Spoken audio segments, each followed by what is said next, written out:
Hey everybody, it's Robert Dunt from ArtTop10.com, and I'm very pleased to be here today at the Cello Factory at this fascinating exhibition, Subject to Change, which is the London Group President's Prize, and I'm very happy to be chatting with Linda Simon. Hello. Hello. Hi. Hi. So this crazy, wild piece of yellow plastic is yours, I think. It is. This is the yellow stuff, and it's yellow safety mesh. Okay. Often you see, or it's often in an orange version, but this is a yellow version, and it's several lengths suspended from the ceiling, and it's called limbo.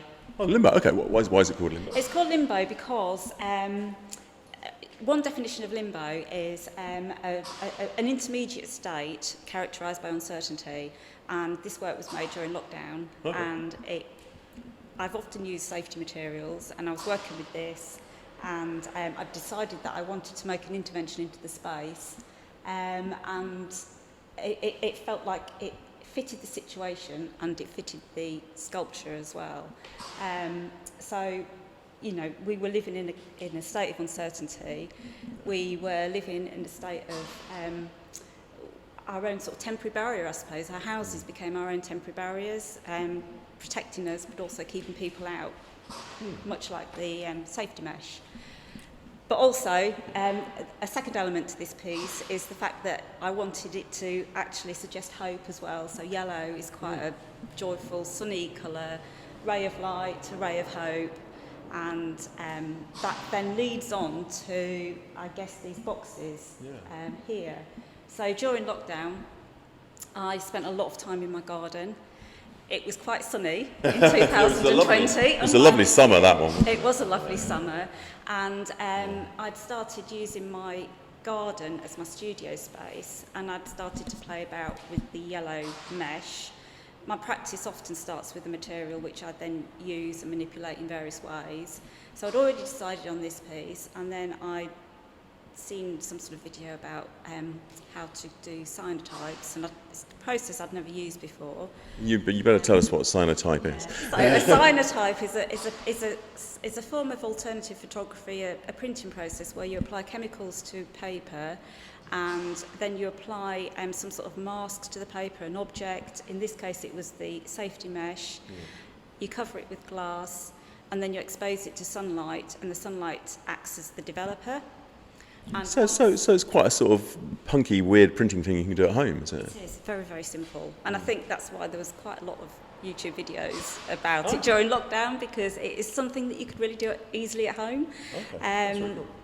And often people use it with flowers, so they'll put flowers directly onto the chemicals and expose those, and then it kind of gives a very organic image at the end. I very much wanted to do something a little bit more graphic, so I played about with this. At the same time, again, like a lot of people, we were sort of observing lots of details, so I was going around my garden and looking at all these wildflowers I'd never noticed before, and kind of collecting them, I suppose, trying to identify them, trying to want to know a little bit more about them.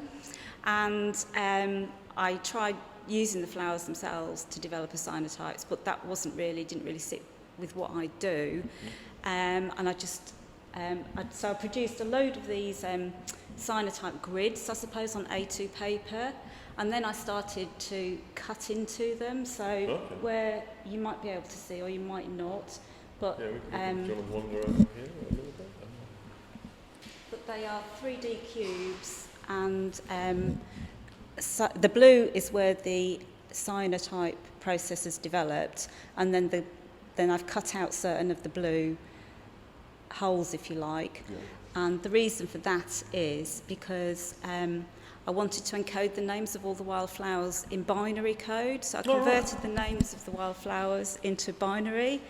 And then that's a system which uses zeros and ones.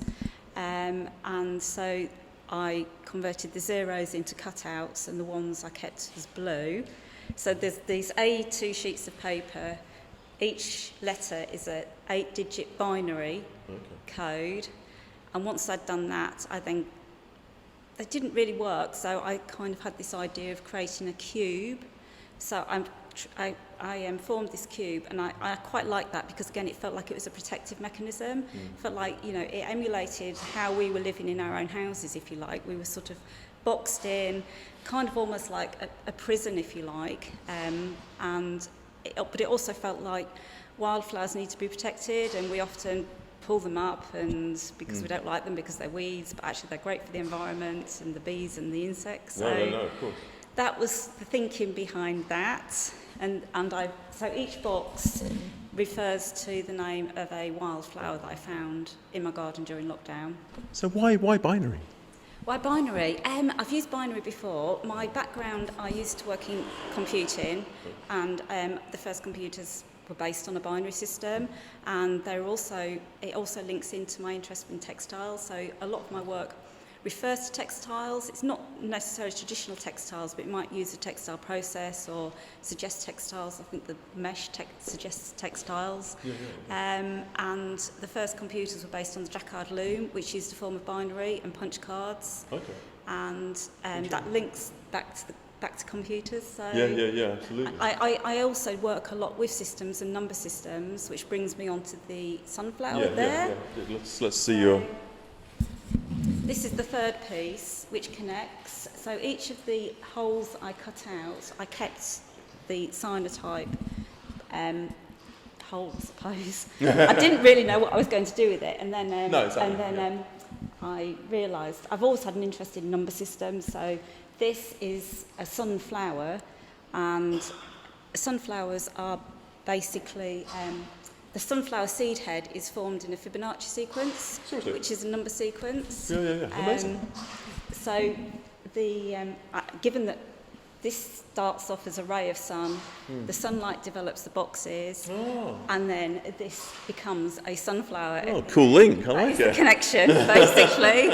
And the spirals, I think there's 34, I think, is the Fibonacci sequence. So there's 34 spirals one way, and then there's the spirals go anti-clockwise. I think there is the next number in the Fibonacci sequence, which I should know and which I can't remember off the top of my head. So that is the Fibonacci sequence up there, is it? It is, yes. So that is a representation of a sunflower seed head with the holes arranged in the Fibonacci sequence. That's very cool. That's quite extraordinary. I didn't know we were going to get that.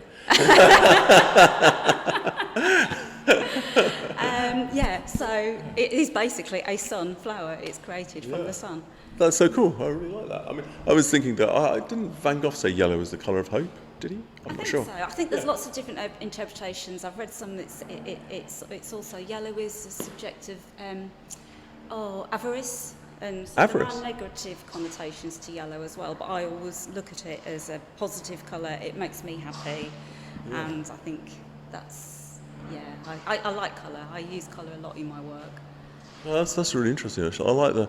And what about blue? Can you think of anything about? I can't think of anything for blue, can you? Not really. I mean, I don't generally use blue in my work because it's not a colour that I like, but when you're using cyanotypes, blue is really the only colour that you get with cyanotype, hence the word cyan, hence the name cyan. Oh, it's cyanotype. I had it cyanotype. I hadn't realised.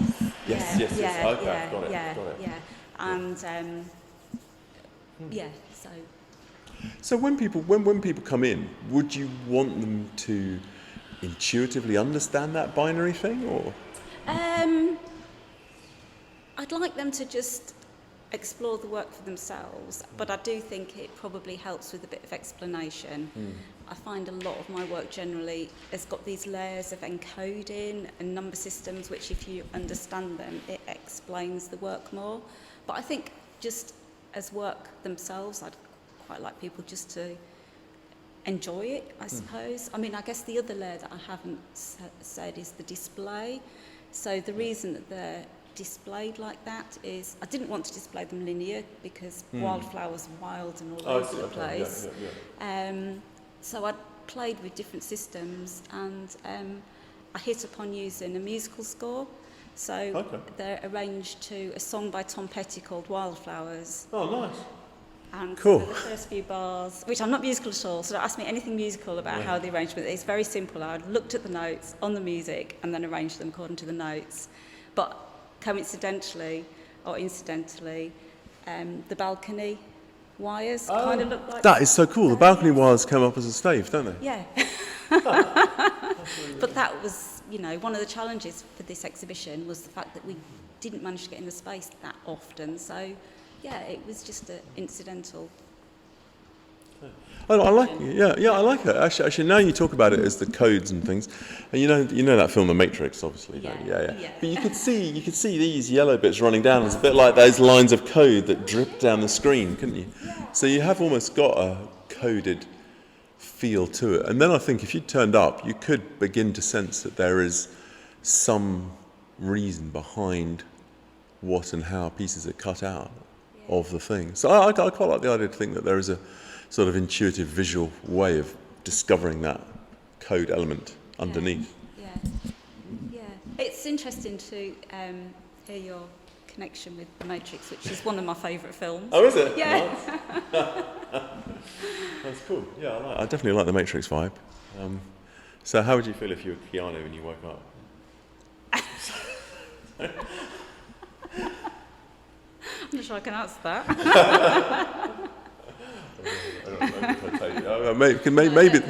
Maybe the work is the process, like waking us up out of our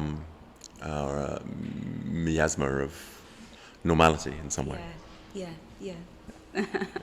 That's cool. I've really enjoyed looking at it. Is there anything else you would like to add about it? No, I don't think so. Other than the fact that as you interview my other co-exhibitors, it's interesting to see the connections that are woven through the exhibition between the work. But in terms of, I think I've covered everything that I wanted to cover. I hope it made sense, because I think I might have rambled a little bit at one point, but no, it makes sense. No, it makes really good sense. And obviously, I think if we just look around the room for a moment, it's the yellow goes really nicely with the pink over here and the different items in the room. It's got kind of it's rather a nice sort of experience of having all the different things together that I think is kind of quite funky in a good way. Lovely. Anyway, thanks very much.